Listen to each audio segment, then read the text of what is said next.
Category ഒന്നുമായി ബന്ധപ്പെട്ടുള്ള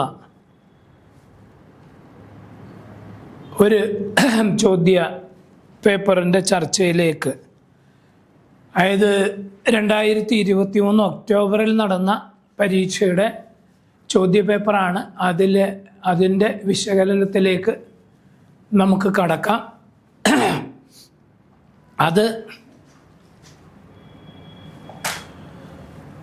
നമുക്ക്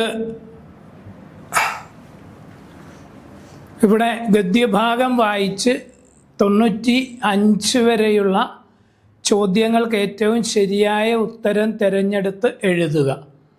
ഇതാണ് നമുക്ക് ഗദ്യത്തിൽ നിന്ന് ഉള്ളതാണ്. നമ്മൾ കഴിഞ്ഞ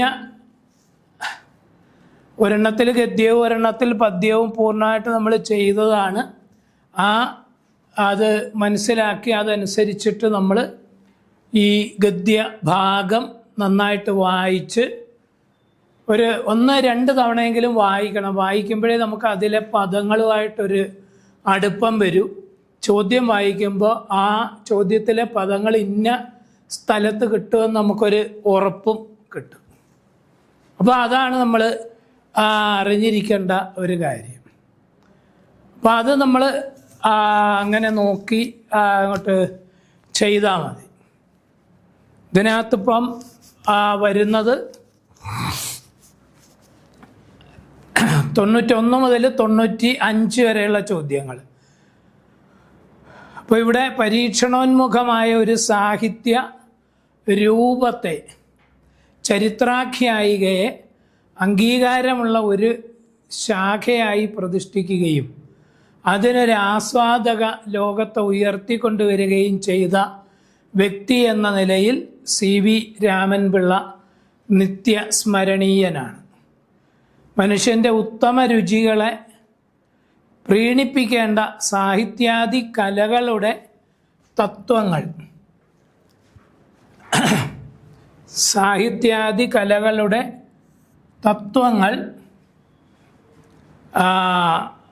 എവിടെയും, അതായത് മൂലിക തത്വങ്ങൾ എവിടെയും എക്കാലത്ത് ഒന്നാവാനേ തരമുള്ളൂ.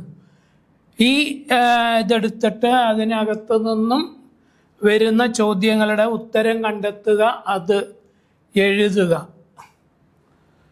കേട്ടോ, ഇവിടെ ഇങ്ങനെ 5 ചോദ്യങ്ങൾ 91, 92, 93, 94, 95. 95 വരെയുള്ള ചോദ്യങ്ങൾ. ഇനി അടുത്തത്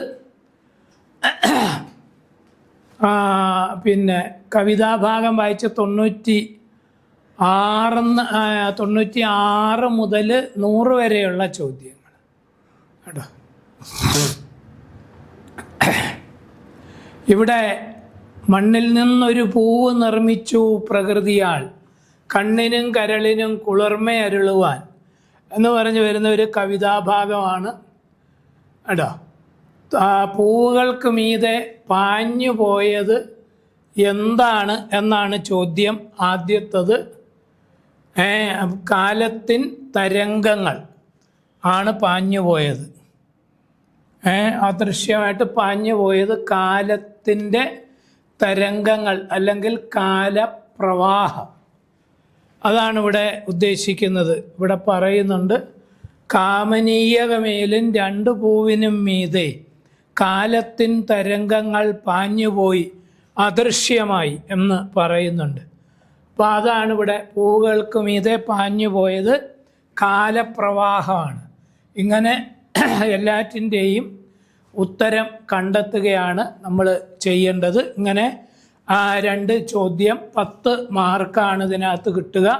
ഈ 10 മാർക്ക് നമ്മൾ ഉറപ്പായിട്ട് വാങ്ങുന്നതിലാണ് നമ്മുടെ മലയാളത്തിൻ്റെ വിജയം ഇരിക്കുന്നത് എന്ന് പ്രത്യേകിച്ച് പറയാതെ തന്നെ അറിയാം. പിന്നീട് നമുക്ക് അതിനകത്ത് 8 മാർക്ക് നേടിയാൽ മതി മലയാളം ജയിക്കാൻ. എന്നാൽ അത് പോരാ. എൻ്റെ ഒരു അഭിപ്രായത്തിൽ ഒരു 25 വരെയൊക്കെ നമ്മൾ എത്തി നിൽക്കണം. അപ്പോൾ ഒരു 25 വരെയൊക്കെ എത്തി നിന്നാൽ നമുക്കുള്ളൊരു ഗുണം എന്താണെന്ന് ചോദിച്ചു കഴിഞ്ഞാൽ, അത് നമുക്ക് മറ്റ് വിഷയങ്ങളുടെ അതിപ്പോൾ അല്പം കൂടുതൽ ചിന്തിച്ച് ഉത്തരം എഴുതേണ്ടതും അതുപോലെ തന്നെ നമുക്ക് വേഗത്തിൽ എഴുതാനായി ഇപ്പം മാത്സൊക്കെ വരാറുണ്ട്. ചിലപ്പോൾ അത് ഇത്തിരി സമയം പിടിക്കുമെന്നുണ്ടെങ്കിൽ അതിനൊക്കെ ഇതിൻ്റെ കിട്ടുന്ന സമയം നമുക്കതിന് പ്രയോജനപ്പെടുത്താം. ഇനി അതിലേതിലെങ്കിലും മാർക്ക് കുറഞ്ഞാൽ ഇതിൽ കിട്ടുന്ന മാർക്ക് നമുക്കതിന് പ്രയോജനപ്പെടുത്തുകയും ചെയ്യാം. അപ്പോൾ അതാണ് നമ്മൾ അറിഞ്ഞിരിക്കേണ്ടത്. ഇങ്ങനെ ആ ചോദ്യങ്ങൾക്കെല്ലാം ഉത്തരം എഴുതുക എന്നുള്ളതാണ്.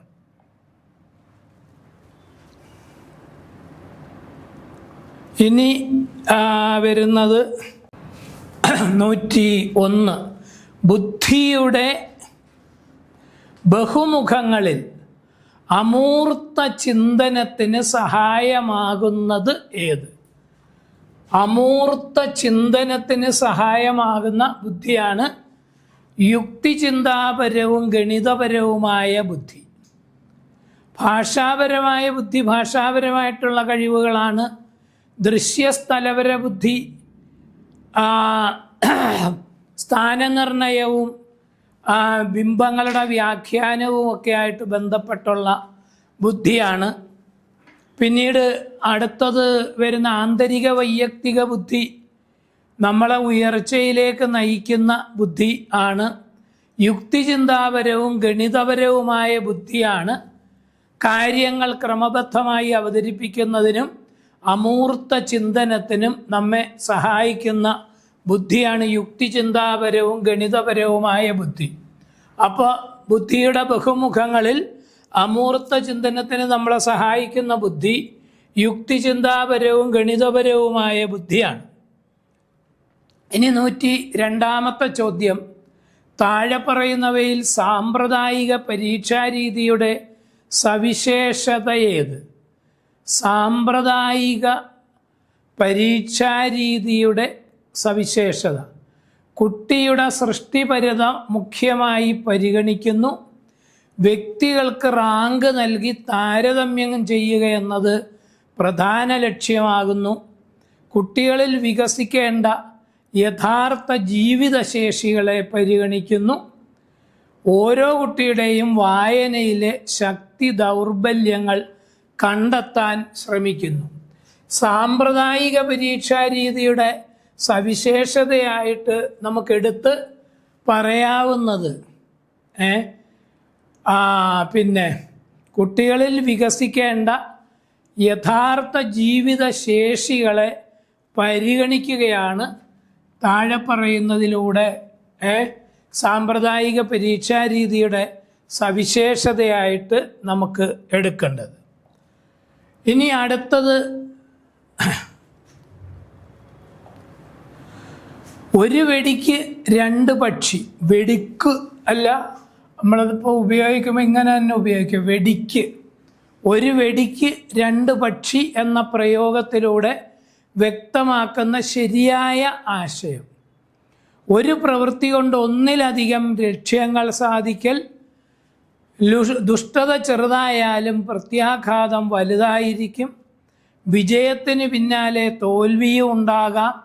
സാമർഥ്യമുണ്ടെങ്കിൽ നേട്ടം കൂടും.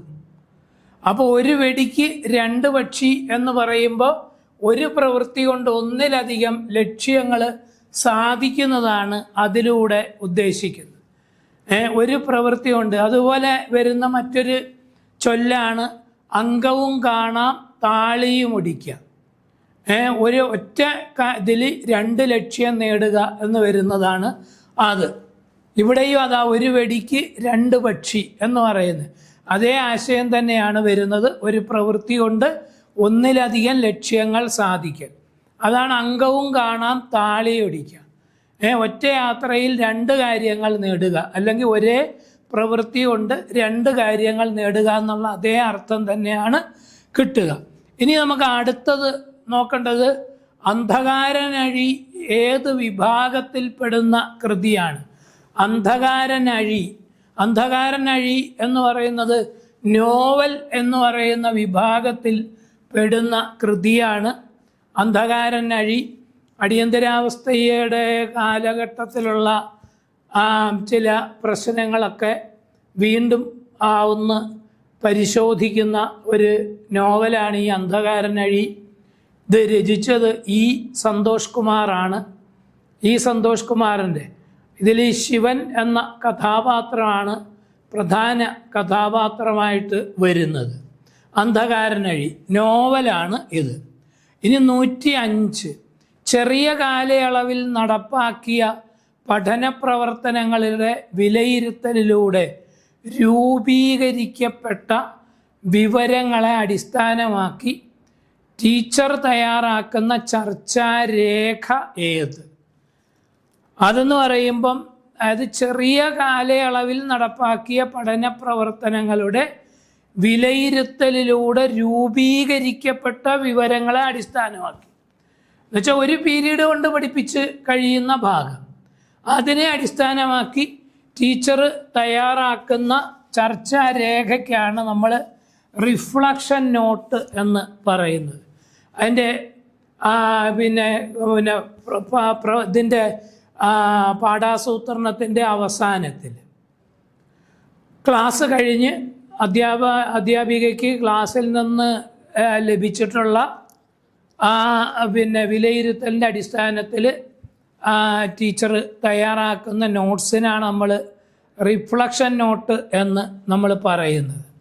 റിഫ്ലക്ഷൻ നോട്ട് ബി ആണ് ഉത്തരമായിട്ട് വരിക. പോർട്ട്ഫോളിയോ എന്ന് പറഞ്ഞാൽ നിങ്ങൾക്കറിയാം. പോർട്ട്ഫോളിയോ എന്ന് പറഞ്ഞാൽ പഠന പ്രവർത്തനങ്ങളിലൂടെ കടന്നു പോകുമ്പോൾ രൂപപ്പെടുന്ന എല്ലാ രേഖകളും അടങ്ങുന്ന അല്ലെങ്കിൽ എല്ലാ ഉൽപ്പന്നങ്ങളും അടങ്ങുന്ന രേഖയ്ക്കാണ് നമ്മൾ പോർട്ട്ഫോളിയോ എന്ന് പറയുന്നത്. പഠന പ്രവർത്തനങ്ങളിലൂടെ കടന്നു പോകുമ്പോൾ രൂപപ്പെടുന്ന അല്ലെ ഉണ്ടാകുന്ന ഉൽപ്പന്നങ്ങൾ അടങ്ങുന്ന രേഖയ്ക്കാണ് പോർട്ട്ഫോളിയോ എന്ന് പറയുക. പ്രോഗ്രസ് റിപ്പോർട്ട് എന്ന് പറഞ്ഞ പരീക്ഷ കഴിഞ്ഞ മൂല്യനിർണ്ണയം കഴിഞ്ഞ ശേഷം ഓരോ കുട്ടിയുടെയും പുരോഗതി മനസ്സിലാക്കുന്നതിനായിട്ട് തയ്യാറാക്കുന്ന റിപ്പോർട്ട്. ലേണിംഗ് അസസ്മെൻ്റ് എന്ന് പറഞ്ഞാൽ വായനയിലൂടെ അല്ലെങ്കിൽ പഠനത്തിന് ശേഷം വായനയെ അസസ് ചെയ്യുന്നതാണ് ലേണിംഗ് അസസ്മെൻ്റ് എന്ന് പറയുന്നത്. അല്ലെ പഠനത്തിൻ്റെ അസസ്മെൻറ്റ്, അതാ ലേണിംഗ് അസസ്മെൻറ്റ്, പഠനത്തിൻ്റെ അസസ്മെൻറ്റ്, അതിൻ്റെ ഒരു വിലയിരുത്തൽ, പഠനത്തെക്കുറിച്ചുള്ള മൊത്തത്തിലുള്ള ഒരു വിലയിരുത്തൽ, അതാണ് ഈ പറഞ്ഞ 4 ഇത്. ഇനി 106-ാമത്തെ ചോദ്യം, താഴെ പറയുന്നവയിൽ ബോധനോദ്ദേശ്യവുമായി പൂർണ്ണമായി യോജിക്കാത്ത പ്രസ്താവന.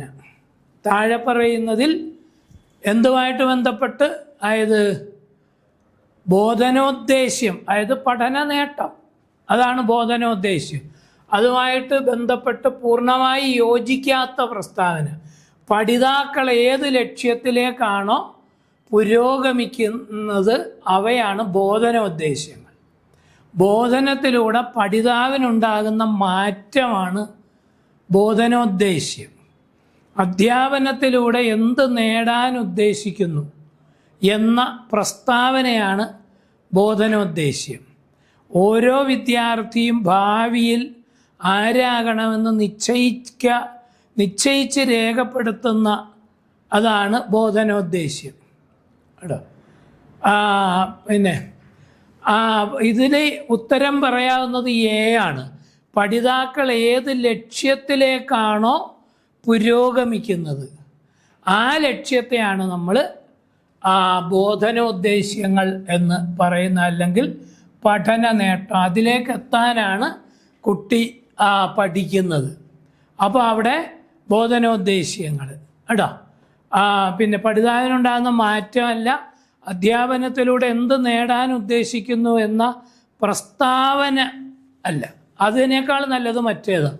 പൂർണ്ണമായി യോജിക്കാത്ത പ്രസ്താവനയാണ് കേട്ടോ. അപ്പോൾ പിന്നെ യോജിക്കാത്ത പ്രസ്താവനയാണ് ചോദിച്ചിരിക്കുന്നത്. അപ്പോൾ നമുക്കത് ഉത്തരം ഒന്ന് മാറ്റാം. ഞാൻ നേരത്തെ അത് നിങ്ങളോടൊന്ന് സൂചിപ്പിച്ചതാണ്. അതിനകത്ത് നമുക്കൊരു ഇത് വരും, നല്ലോണം ശ്രദ്ധിച്ചില്ലെങ്കിൽ ഇവിടെ യോജിക്കുന്നതല്ല, യോജിക്കാത്ത പ്രസ്താവനയാണ്.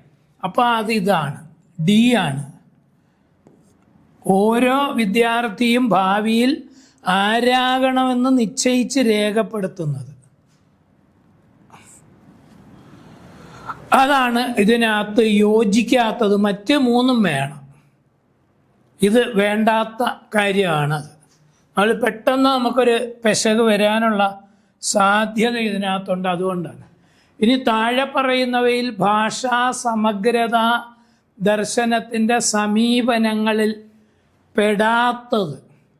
സാമൂഹ്യ ഇടപഴകലുകൾ പഠനത്തെ പ്രതികൂലമായി ബാധിക്കും. സജീവമായ പഠന പ്രവർത്തനങ്ങളിൽ മുഴുകിയിരിക്കുമ്പോൾ അച്ചടക്കരാഹിത്യം ഉണ്ടാവില്ല. ഇനി സി, വളരെ സങ്കീർണമായ പ്രക്രിയകൾ പോലും അവിശ്വസനീയമായ വേഗത്തിൽ സ്വായത്തമാക്കാനുള്ള കഴിവ് കുട്ടികൾക്കുണ്ട്. സ്വന്തം രീതിയിലുള്ള പഠനത്തിൽ സജീവമായി ഏർപ്പെടുമ്പോഴാണ് കുട്ടികൾ അധികം പഠിക്കുന്നത്. അപ്പോൾ ഇവിടെ ഇതാണ് ഭാഷാ സമഗ്രതാ ദർശനവുമായിട്ട് ബന്ധപ്പെടാത്ത അല്ലെ സമീപനങ്ങളിൽ പെടാത്തതാണ് ഈ ചോദിച്ചേക്കുന്നത്. അപ്പോൾ സാമൂഹ്യ ഇടപഴകലുകൾ പഠനത്തെ പ്രതികൂലമായി ബാധിക്കും എന്ന് ഇവിടെ പറഞ്ഞിരിക്കുന്നു. പഠനത്തെ അനുകൂലമായി ആണ് ബാധിക്കുക സാമൂഹ്യ ഇടപഴകലുകൾ. അതാണല്ലോ സാമൂഹ്യ ജ്ഞാന നിർമ്മിതിവാദം.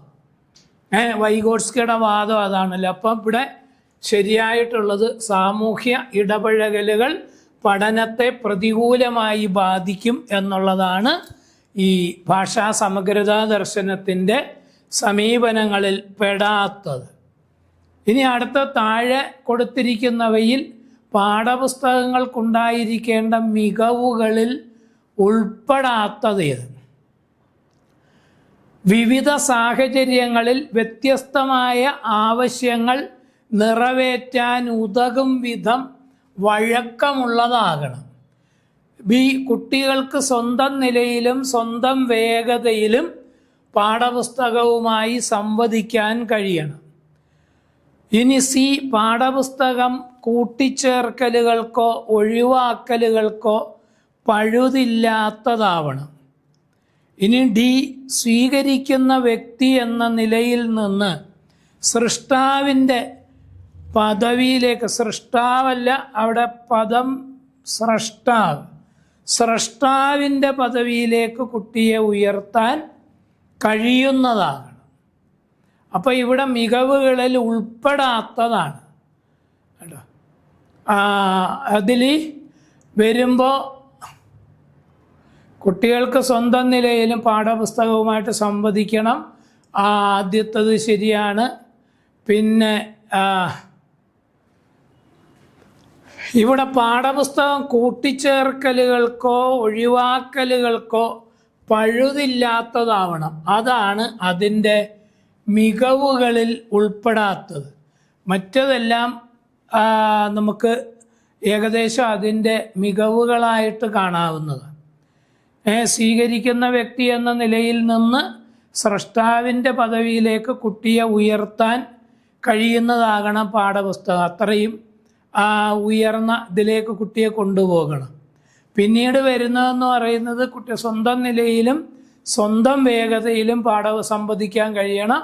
വിവിധ സാഹചര്യങ്ങളിൽ വ്യത്യസ്തമായ ആവശ്യങ്ങൾ നിറവേറ്റാനുതകം വഴക്കമുള്ളതാകണം. അപ്പോൾ ഇവിടെ ഇതാണ് അതിന് യോജിക്കുക. പാഠപുസ്തകം കൂട്ടിച്ചേർക്കലുകൾക്കോ ഒഴിവാക്കലുകൾക്കോ പഴുതില്ലാത്തതാകണം എന്ന്. അത് നമുക്ക് വേണ്ടുന്ന രീതിയിലൊക്കെ അതിനെ മാറ്റാം. ഇനി കൊള്ളാനൊന്നു കൊടുക്കാനില്ലാതില്ലൊരു മുൾച്ചെടിയും ഉദയക്കതിരിനെ മുത്തും മാനവഹൃദയ പനിനീർ പൂന്തോപ്പിൽ. ഇത് ആരുടെ വരികളാണ് എന്നാണ് ആ ചോദ്യം. കൊള്ളാനൊന്നു കൊടുക്കാനില്ലാതൊരു മുൾച്ചെടിയും ഉദയക്കതിരിനെ മുത്തും മാനവഹൃദയ പനിനീർ പൂന്തോപ്പിൽ. വൈലോപ്പിള്ളിയുടെ വരികളാണ് ഇത് വരുന്നത്. ആരുടെ വരികളാണ്? ഞാൻ ആദ്യം തൊട്ട് തന്നെ പറഞ്ഞു വരുന്നു. ഇപ്പം നമ്മൾ 3 കവിതകൾ കണ്ടു, 3 ചോദ്യപേപ്പർ നമ്മൾ വിശകലനം ചെയ്തു. ആ 3 എണ്ണത്തിലും വന്നിട്ടുള്ളതാണ് കവിയും വരിയും. ഒരിടത്തിൽ കൃതി ചോദിച്ചു എന്നേ ഉള്ളൂ. അപ്പം ഇതൊക്കെ നല്ല മനസ്സ് വെച്ച് പഠിക്കേണ്ടതാണ്. ഇനി ചുവടെ പിരിച്ചെഴുതിയിരിക്കുന്നവയിൽ കൂട്ടത്തിൽ പെടാത്തത് ഏത്? ചുവടെ പിരിച്ചെഴുതിയിരിക്കുന്നവയിൽ കൂട്ടത്തിൽ പെടാത്തത് ഏത്? എ തീനാളം, തീ നാളം. പിന്നെ തീപ്പെട്ടി, തീപ്പെട്ടി. ഇനി തീക്കാറ്റ്, തീക്കാറ്റ്. തീപ്പന്തം, തീപ്പന്തം. തീ പ്ലസ് പന്തം, തീ പ്ലസ് പെട്ടി, തീ പ്ലസ് കാറ്റ്. ഇത് 3ഉം ഇരട്ടിപ്പ് വരുന്ന ദ്വിത്വസന്ധിയിൽ വരുന്നതാണ് ഈ 3 എണ്ണവും. ആദ്യ തീപ്പെട്ടിയിൽ പായരട്ടിക്കും, തീക്കാറ്റിൽ കായരട്ടിക്കും, തീപ്പന്തത്തിൽ പായരട്ടിക്കും. പക്ഷെ തീനാളം അവിടെ ദ്വിത്വം വരാത്തതാണ്. അതായത് രണ്ടാമത്തെ പദത്തിൻ്റെ ആദ്യം ഇരിക്കുന്നത് നായാണ്. നാ ശിഥില വർണ്ണമാണ്. നായ നമ്മൾ, അതായത് നാ, ഞാ, നാ, നാ, മ 5 അനുനാസികങ്ങളുണ്ട്. ഈ അനുനാസികങ്ങൾ ശിഥില വർണ്ണങ്ങളാണ്. അപ്പം ശിഥില വർണ്ണങ്ങൾ, അതുപോലെ യാ, രാ, ലാ, വാ, ള, ഴ, റ, ഇതിനെ നമ്മൾ ശിഥില വർണ്ണങ്ങളെന്നാണ് പറയുന്നത്. ഹ ശിഥില വർണ്ണമാണ്. അപ്പോൾ അനുനാസികങ്ങളോ മധ്യമങ്ങളോ ഹായോ. മധ്യമങ്ങളെന്ന് പറഞ്ഞാൽ യാ, രാ, ലാ, വാ, ള, ഴ, റ 7. അപ്പോൾ ഇത് രണ്ടാമത്തെ പദത്തിൻ്റെ ആദ്യം വന്നാൽ അവിടെ ഇരട്ടിപ്പ് വരത്തില്ല. അതുകൊണ്ട് ഇതിൽ വേർപെടാൻ കൂട്ടത്തിൽ പെടാത്തത് തീനാളമാണ്. മറ്റത് 3ഉം ബിയും സിയും ഡിയും ദ്വിത്വസന്ധിയാണ്. അത് നമ്മൾ നോക്കിയാൽ മതി, അതിനകത്ത് വരുന്നത് അതാണ്. ഇനി നമുക്ക് അടുത്ത ചോദ്യത്തിലേക്ക് നമുക്ക് പോകാം. അടുത്ത ചോദ്യം, കൂമൻ കൊല്ലി എന്ന നോവൽ എഴുതിയതാര്? കൂമൻ കൊല്ലി എന്ന നോവൽ എഴുതിയതാര്? കൂമൻ കൊല്ലി എന്ന നോവൽ എഴുതിയത് പി വത്സലയാണ് കേട്ടോ. നാരായണൻ എന്നുള്ളതല്ല, അത് നാരായൺ ആണ്. അത് ഒരു ദളിത് സാഹിത്യകാരനാണ്, അതേ നോവലിസ്റ്റാണ്. KJ ബേബി ആദിവാസികൾക്ക് വേണ്ടി പ്രവർത്തിച്ച ആൾ. OK ജോണിയും ഇതിൻ്റെ രചയിതാവായിട്ട് വരത്തില്ല. കൂമൻ കൊല്ലി വത്സലയാണ് അതിൻ്റെ, പി വത്സലയാണ് അതിൻ്റെ രചയിതാവ്. പി വത്സലയെക്കുറിച്ച് നന്നായിട്ടൊന്ന് അറിഞ്ഞിരിക്കുക. അവരുടെ കൃതികൾ ഒരു വിലാപം, കൂമൻ കൊല്ലി, നെല്ല് എന്നൊക്കെ പറഞ്ഞുകൊണ്ട് ഇങ്ങനെ വരും. അതാണ്. ഇനി 112 പ്രാദേശിക ഭാഷ സംസാരിക്കുന്ന കുട്ടിയോട് ഭാഷാപഠന ക്ലാസ്സിൽ സ്വീകരിക്കേണ്ട ശരിയായ സമീപനം ഏത്? തുടക്കത്തിൽ തന്നെ തിരുത്തി മാനക ഭാഷ സംസാരിക്കാൻ നിർബന്ധിക്കണം. പ്രാദേശിക ഭാഷ പ്രയോഗിക്കുന്നത് തടസ്സപ്പെടുത്താതെ മാനക ഭാഷാ പ്രയോഗങ്ങൾ പ്രത്യേകമായി പഠിപ്പിക്കണം. പ്രാദേശിക ഭാഷാ പ്രയോഗങ്ങൾക്ക് സമാനമായ മാനക ഭാഷാ പ്രയോഗങ്ങൾ ഗൃഹപാഠമായി നൽകണം.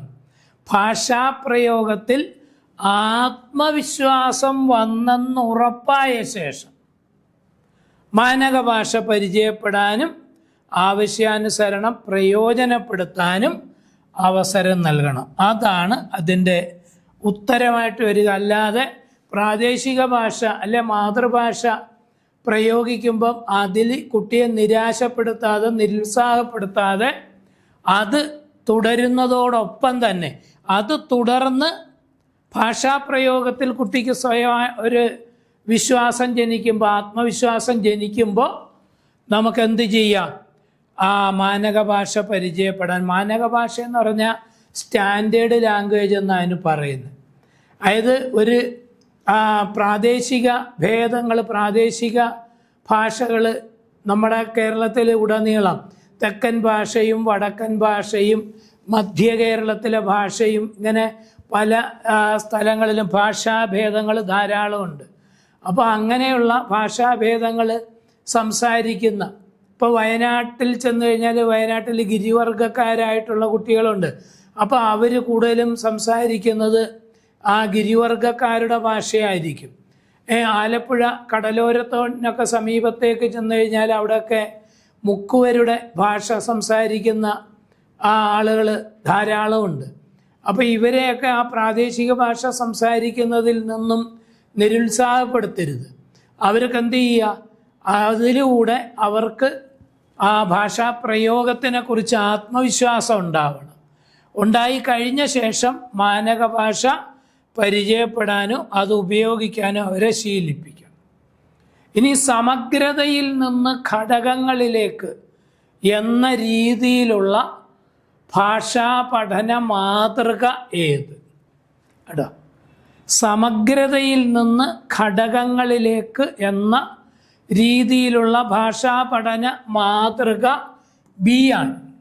ആശയം, വാക്യം, പദം, അക്ഷരം, അങ്ങനെ വരണം. കേട്ടോ, ഇവിടെ ഇത് അക്ഷരം, പദം, വാക്യം, ആശയം, അത് അക്ഷരാവതരണ രീതിയുമായിട്ട് ബന്ധപ്പെട്ടത്. ഇപ്പം നമ്മൾ ഭാഷാ പഠനത്തിന് സ്വീകരിച്ചിരിക്കുന്നത് സമഗ്രതയിൽ നിന്ന് ഘടകങ്ങളിലേക്ക്, അതായത് ആശയം, വാക്യം, പദം, അക്ഷരം, അതാണ്. ഈ രീതിക്കാണ് നമ്മൾ ആശയാവതരണ രീതി എന്ന് പറയുന്നത്. ഉദ്ഗ്രഥിത സമീപനത്തിലെ ഒരു ഭാഗമാണത്, അല്ലെ ഒരു ഇതാണ് ആശയം, വാക്യം, പദം, അക്ഷരം. ഇത് നമ്മൾ പറയുന്ന പേര് ആശയാവതരണ രീതി എന്നാണ്. ആശയാവതരണ രീതി എന്നാണ് നമ്മൾ ഇതിനെ പറയുക. ആശയാവതരണ രീതി, ആശയം, വാക്യം, പദം, അക്ഷരം എന്ന് വരും. ഇനി നമുക്ക് പ്രക്രിയാധിഷ്ഠിത പഠനത്തിൽ അക്ഷരജ്ഞാനത്തിൻ്റെ കാര്യത്തിൽ സ്വീകാര്യമല്ലാത്ത രീതി ഏത്? പ്രക്രിയാധിഷ്ഠിത പാഠ്യപദ്ധതിയാണല്ലോ, ജ്ഞാനനിർമ്മിതിവാദത്തിൻ്റെ പാഠ്യപദ്ധതിയാണ് നമ്മൾ പ്രക്രിയാധിഷ്ഠിത പാഠ്യപദ്ധതി, പ്രോസസ് ഓറിയൻറ്റഡ് കരിക്കുലം നമ്മൾ പറയുന്നത്. ഈ പ്രോസസ് ഓറിയൻറ്റഡ് കരിക്കുലത്തിൽ അല്ലെങ്കിൽ പ്രക്രിയാധിഷ്ഠിത പാഠ്യപദ്ധതിയിൽ രസകരവും താല്പര്യജനകവുമായ ഗീതങ്ങൾ, വായ്ത്താരികൾ, നാവ് വഴങ്ങാനുള്ള പാട്ടുകൾ തുടങ്ങിയവ ആവർത്തിച്ച് കേൾപ്പിക്കൽ, അത് കൊടുക്കാം. അവിടെ വായ്ത്താരികൾ എന്ന് പറയാം, അവിടെ താരികൾ കൊടുത്താൽ മതി. ഇനി ബി ചാർട്ടുകളും വലിയ പുസ്തകങ്ങളും വായനാ വസ്തുത എല്ലാവരും കാണത്തക്ക വിധം പ്രദർശിപ്പിച്ച് ഉച്ചത്തിൽ വായിച്ച് കേൾപ്പിക്കൽ സ്വീകാര്യമല്ലാത്ത രീതി. പദങ്ങൾ ആവർത്തിച്ച് എഴുതിച്ച ശേഷം കാണാതെ എഴുതിക്കൽ, അതാണ് പ്രക്രിയാധിഷ്ഠിത പഠനത്തിൽ അക്ഷരജ്ഞാനത്തിൻ്റെ കാര്യത്തിൽ സ്വീകാര്യമല്ലാത്ത രീതി. അത് പദങ്ങൾ ആവർത്തിച്ച് എഴുതിച്ച ശേഷം കാണാതെ എഴുതിക്കുക, അത് മനഃപ്പാഠമാക്കുക, അതൊക്കെ എന്ന് പറയുന്നത് പിന്നെ ചേഷ്ടാവാദത്തിൻ്റെ, വ്യവഹാരവാദത്തിൻ്റെ രീതികളാണ്. അപ്പോൾ അത് ഒഴിവാക്കണം. ബാക്കിയെല്ലാം ടീച്ചർ നിർദ്ദേശിക്കുന്നതിന് വരെ കുട്ടികൾ അവർക്കിഷ്ടമുള്ള പദങ്ങൾ വായനാ സാമഗ്രിയിൽ നിന്ന് കണ്ടെത്തും. അപ്പോൾ എയും ബിയും ഡിയും ശരിയാണ്, സി ആണ് ഇതിൻ്റെ ഉത്തരമായിട്ട് വരിക. ഇനി 115 താഴെ പറയുന്നവയിൽ ജ്ഞാനപീഠ പുരസ്കാരം ലഭിച്ചിട്ടില്ലാത്തത് OV വിജയനാണ്. OV വിജയനാണ് ജ്ഞാനപീഠ പുരസ്കാരം ലഭിച്ചിട്ടില്ലാത്തത്. തകഴി ശിവശങ്കരപിള്ളയ്ക്ക് 1984, ONV കുറുപ്പിന് 2007, കൊടുത്തത് 2010. ഇനി ജി ശങ്കരക്കുറുപ്പിന് 1965 ജിക്ക് കിട്ടിയത്. ഓടക്കുഴൽ എന്ന് പറയുന്ന കൃതിക്കാണ് അവാർഡ് കിട്ടിയത്. ഇനി ONV കുറുപ്പിന് 2007 കിട്ടിയത്. 2010 കൊടുത്തു. കൃതി ഇല്ല, സമഗ്ര സംഭാവനയ്ക്കാണ് കൊടുത്തത്. അപ്പോൾ അത് നോക്കിക്കോണം, സമഗ്ര സംഭാവനയ്ക്ക് ആണ്. തകഴി ശിവശങ്കരപ്പിള്ളയ്ക്കും സമഗ്ര സംഭാവനയ്ക്കാണ് കൊടുത്തത്. എങ്കിലും കയറിനെ കുറിച്ചൊന്ന് പരാമർശിച്ചിട്ടുണ്ട്. 1984 തകഴിക്ക് ഇത് കൊടുത്തത്.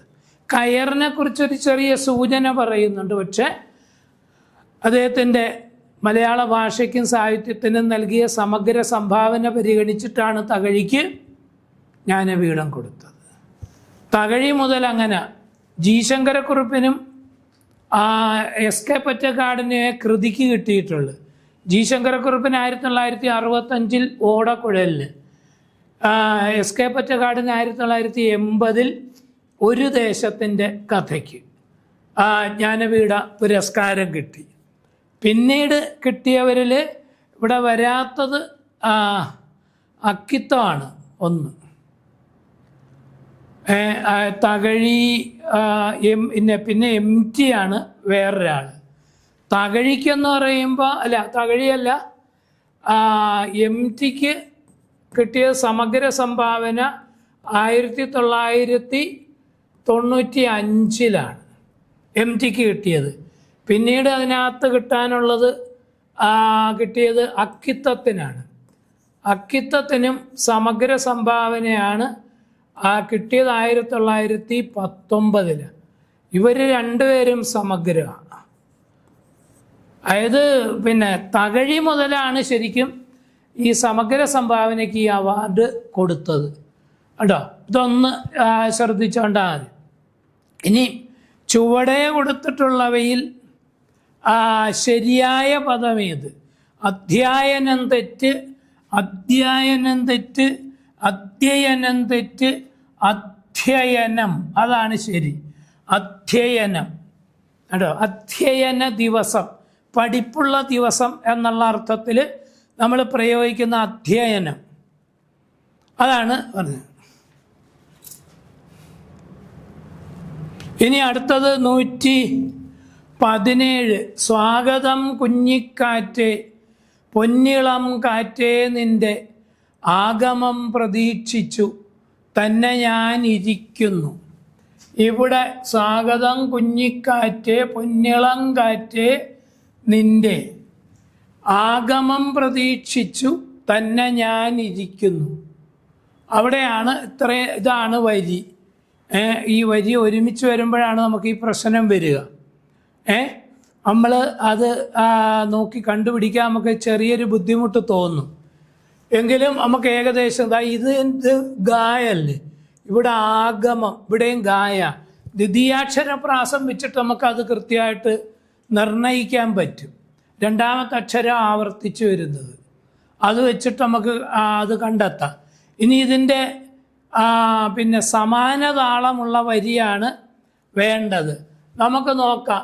1, 2, 3, 4, 5, 6, 7, 8, 9, 10, 11, 12, 13, 14. ആദ്യത്തെ വരിയിൽ, ഒന്നാമത്തെ വരിയിൽ 14. ഇനി രണ്ടാമത്തെ വരിയിൽ 1, 2, 3, 4, 5, 6, 7, 8, 9, 10, 11, 12, 13, 14. അപ്പം രണ്ടാമത്തതിലും 14. അത് വരുന്നത് ഏതിലാണെന്ന് നമ്മൾ നോക്കിയാൽ മതി. ആദ്യത്തെ നമുക്ക് നോക്കാം. മാറ്റുവിൻ ചട്ടങ്ങളെ സ്വയമല്ലെങ്കിൽ മാറ്റും അതുകളീ നിങ്ങളെത്താൻ. അപ്പൊ ഇവിടെ 1, 2, 3, 4, 5, 6, 7, 8, 9, 10, 11, 12 ഇവിടം വരെ. അപ്പൊ 12 അക്ഷരമാണ്. ഇനി ഇത് മാറ്റും അതുകളീ നിങ്ങളെത്താൻ, അതിൽ 2, 4, 6, 8, 10. അപ്പോൾ ആദ്യത്തെ വരിയിൽ 12, രണ്ടാമത്തെ വരിയിൽ 10. ഇതിന് നമ്മൾ പറയുന്നത് കൃഷ്ണഗാഥയിലെ വൃത്തമാണ്, മഞ്ജരി എന്ന് പറയുന്ന വൃത്തമാണ്. അത് കണ്ടുപിടിക്കാൻ എളുപ്പമാണ്. 12, 10 ഇങ്ങനെ വരും. ആദ്യത്തെ വരിയിൽ 12ഉം രണ്ടാമത്തെ വരിയിൽ 10ഉം. ഇത് ദുരവസ്ഥയിലെ വരിയാണ്. ദുരവസ്ഥ മഞ്ജരി വൃത്തത്തിൽ എഴുതിയൊരു കൃതിയാണ് ദുരവസ്ഥ. അതായത് 12ഉം 10ഉം വരും. കൃഷ്ണഗാഥയിലെ വൃത്തം അതാ, മഞ്ജരിയ. അങ്ങനെ പറയും. എന്നുവെച്ചാൽ നാടൻ പാട്ടുകളിലൊക്കെ ഉപയോഗിക്കുന്ന ഒരു വൃത്തമാണ്. കലാഭവൻ മണിയുടെ ഓടണ്ട ഓടണ്ട ഓടിത്തളരണ്ട, അത് ഈ വൃത്തമാണ്. 12 വരും. ഓമനപ്പൂമുഖം വാടിയിടേണ്ട, അത് 12ഉം 10ഉം വരും. അതായത് പഴയ പല സിനിമാ ഗാനങ്ങളുമൊക്കെ ആ വൃത്തത്തിൽ എഴുതിയതുണ്ട്. ഇനി ഇവിടെ നമുക്ക് നോക്കാം. ഇതിപ്പോൾ ഇങ്ങനെ വരുമ്പോഴാണ് ഈ കുഴപ്പം വരുന്നത്. ഈ വരി ഇതായിട്ട് തന്നെ കൊടുക്കണം. ഇവിടെ വരി തീരുന്ന സ്ഥലം അവിടെ ഞാൻ ഒരു വര ഇട്ടിട്ടുണ്ട്. അത് ഈ അടിക്കുമ്പോൾ അത് ശ്രദ്ധിക്കാഞ്ഞതിൻ്റെ ഒരു കുഴപ്പമാണ്. ഇവിടെ 1, 2, 3, 4, 5, 6, 7, 8, 9, 10, 11, 12, അല്ല 10, 11, 12. പിന്നെ ഇതിലും 12, 4ഉം 2, 6ഉം 2, 8ഉം 2, 10ഉം 2, 12. അപ്പോൾ ഇവിടെ 12ഉം 12ഉം, ഒന്നാമത്തെ വരിയിൽ 12, രണ്ടാമത്തെ വരിയിലും 12. അപ്പോൾ ഇത് നമ്മൾ കാകളി എന്നാണ് പറയുന്നത്. 2 വരിയിലും 12 വീതം നമുക്ക് കിട്ടേണ്ടത് എത്ര? 2 വരിയിലും 14 വീതം കിട്ടണം. നമുക്ക് നോക്കാം. 3, 2, 5, 2, 7, 3, 10, 2, 12, 2, 14 പോയി. ഇവിടെ വരെ ഒന്നാമത്തെ വരിയിൽ 14 അക്ഷരം. ഇനി വരണം 3, 2, 5, 2, 7, 2, 9, 1, 10, 2, 12, 2, 14. രണ്ടാമത്തെ വരിയിലും 14. അപ്പം നമുക്ക് ഉത്തരം കിട്ടിയിട്ടുണ്ട്. സ്വാഗതം കുഞ്ഞിക്കാറ്റേ, പൊന്നിളം കാറ്റേ, നിന്റെ ആഗമം പ്രതീക്ഷിച്ചു തന്നെ ഞാൻ ഇരിക്കുന്നു എന്ന് വരുന്നത്. വരണം വരൻ മാത്രം ആസന്നമായി പോയി, വരണം സനാതന നിയമം ലംഘിക്കാമോ. ഇതിൽ അതേ താളം തന്നെ. കേക എന്നാണ് ഇതിന് പറയുന്നത്. ഇവിടെയും വരുന്നത് കേക തന്നെ. അതുകൊണ്ടാണ് സമാനത. ഇത് പിന്നെ വിശപ്പിനു വിഭവങ്ങൾ വെറുപ്പോളം അശിച്ചാലും, ഇവിടെ വരെ വരി. വിശിഷ്ട ഭോജ്യങ്ങൾ കണ്ടാൽ കൊതിയാമാർക്കും, അത് 16ഉം 13ഉം വരും. ഞാൻ എണ്ണാൻ നിൽക്കുന്നില്ല, നിങ്ങൾ നോക്കിയാൽ മതി. 16 ഒന്നാമത്തെ വരി 16 എടാ 2, 4, 4, 8, 2, 10, 12, 4, 16 അക്ഷരം വരും. ഇനി രണ്ടാമത്തെ വരിയിലാകട്ടെ 13 അക്ഷരം. അത് നമ്മൾ നദോന്നത എന്നാണ് പറയുന്നത്. വഞ്ചിപ്പാട്ടിന് ഉപയോഗിക്കുന്ന വൃത്തമാണത്. 16ഉം 13ഉം.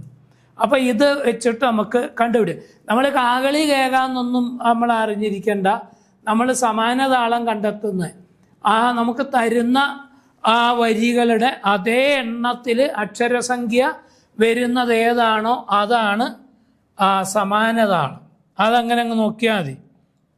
ഇനി അടുത്തത്, താഴെ പറയുന്നവയിൽ വിദ്യാഭ്യാസ പ്രക്രിയയിൽ അനുവർത്തിക്കേണ്ടത് ഏത്? വിദ്യാഭ്യാസ പ്രക്രിയയിൽ അനുവർത്തിക്കേണ്ടത് ഏത്? അനുരൂപീകരണം, ബഹു ഇന്ദ്രിയാധിഷ്ഠിത സമീപനം, റിസോഴ്സ് അധ്യാപകരുടെ സേവനം ലക്ഷ്യമാക്കൽ, ഡി ഇവയെല്ലാം. അതാണ് അതിൻ്റെ ഉത്തരം. വിദ്യാഭ്യാസ പ്രക്രിയയിൽ അനുവർത്തിക്കേണ്ടത്, പ്രത്യേകിച്ച് ഭിന്നശേഷിക്കാരുടെ കാര്യം പറയുമ്പോഴാണ് നമ്മൾ ഇത് വെച്ച് ഇത് അളക്കുന്നത്. വിദ്യാഭ്യാസ പ്രക്രിയയിൽ അനുവർത്തിക്കേണ്ടതായിട്ടുള്ളത് ഇവയെല്ലാം വേണം. ഭിന്നശേഷിക്കാർക്ക് ഏറ്റവും കൂടുതൽ വേണ്ട ഒന്ന് അനുരൂപീകരണം, അത് ആയിട്ട് പൊരുത്തപ്പെടാൻ അവരെ സഹായിക്കുക. പിന്നെ ബഹു ഇന്ദ്രിയാധിഷ്ഠിത സമീപനം, ഒരു ഇന്ദ്രിയത്തിൻ്റെ തകരാറ് മറ്റൊരു ഇന്ദ്രിയം കൊണ്ട് പരിഹരിക്കുക എന്നുള്ള രീതി അനുസരിച്ചിട്ട്. പിന്നെ ഏതെങ്കിലും ഇതുണ്ടെങ്കിൽ ബുദ്ധിമാന്ദ്യം സംഭവിച്ചവരോ അങ്ങനെയൊക്കെയുള്ളവരൊക്കെ ആണെങ്കിൽ അവർക്ക് പരമാവധി ഈ റിസോഴ്സ് അധ്യാപകരെ ഉപയോഗിക്കണം. അതുകൊണ്ടാണ് ഞാൻ പറഞ്ഞത് ഇവയെല്ലാം കൃത്യമായിട്ട് അനുവർത്തിക്കേണ്ടതായിട്ടുണ്ട്. ഇനി 119ാമത്തെ ചോദ്യം, ചുവടെ നൽകിയിരിക്കുന്നവയിൽ ഏറ്റവും ശരിയായ വാക്യം കണ്ടെത്തുക. ചുവടെ നൽകിയിരിക്കുന്നവയിൽ ഏറ്റവും ശരിയായ വാക്യം കണ്ടെത്തുക. ജനന മരണങ്ങൾക്കിടയിലെ അനർഘ നിമിഷമാണ് ജീവിതം. ശരിയായ വാക്യം, ജനന മരണങ്ങൾക്കിടയിലെ അനർഘ നിമിഷമാണ് ജീവിതം. പ്രഭാതത്തിൽ താമര വിടരും, ആമ്പൽ കൂമ്പുകയും ചെയ്യുന്നത് പതിവാണ്. ഈ വാക്യത്തിലെ തെറ്റെന്ന് പറയുന്നത് പ്രഭാതത്തിൽ താമര വിടരുകയും ആമ്പൽ കൂമ്പുകയും ചെയ്യുന്നത് പതിവാണ്. അപ്പോൾ വാക്യം ശരിയാവും. ഇനി അനേകം മഹത്തുക്കൾ വന്ന് പിറന്നതിന് കാരണമായ ഈ ഭൂമി അവർക്ക് ജന്മം നൽകിയതിനാൽ ധന്യാണ്. കാരണവും ആലും കൂടി ഉപയോഗിക്കേണ്ട. അനേകം മഹത്തുക്കൾ വന്നു പിറക്കുന്നതിന് കാരണമായ ഭൂമി അവർക്ക് ജന്മം നൽകിയതിനാൽ എന്ന് വേണ്ട, അനേകം മഹത്തുക്കൾ വന്ന് പിറന്നതിന് കാരണമായ ഈ ഭൂമി, അല്ലെങ്കിൽ കാരണമായ കളഞ്ഞാൽ മതി, കളഞ്ഞിട്ട് വന്ന് പിറന്നതിനാൽ കേട്ടോ, ഈ ഭൂമി അവർക്ക്, ഈ ഭൂമി ധന്യാണ്. അനേകം മഹത്തുക്കൾ വന്ന് പിറന്നതിന് കാരണമായ ഈ ഭൂമി അവർക്ക് ജന്മം നൽകിയതിനാൽ ധന്യാണ്. അതിനകത്ത് ഒരുപാട് ആവർത്തനം വരുന്നുണ്ട്, അതങ്ങോട്ട് കളയണം കേട്ടോ. അനേകം മഹത്തുക്കൾക്ക് ജന്മം നൽകിയതിനാൽ ഈ ഭൂമി ധന്യാണ് എന്ന് മതി. അനേകം മഹത്തുക്കൾക്ക്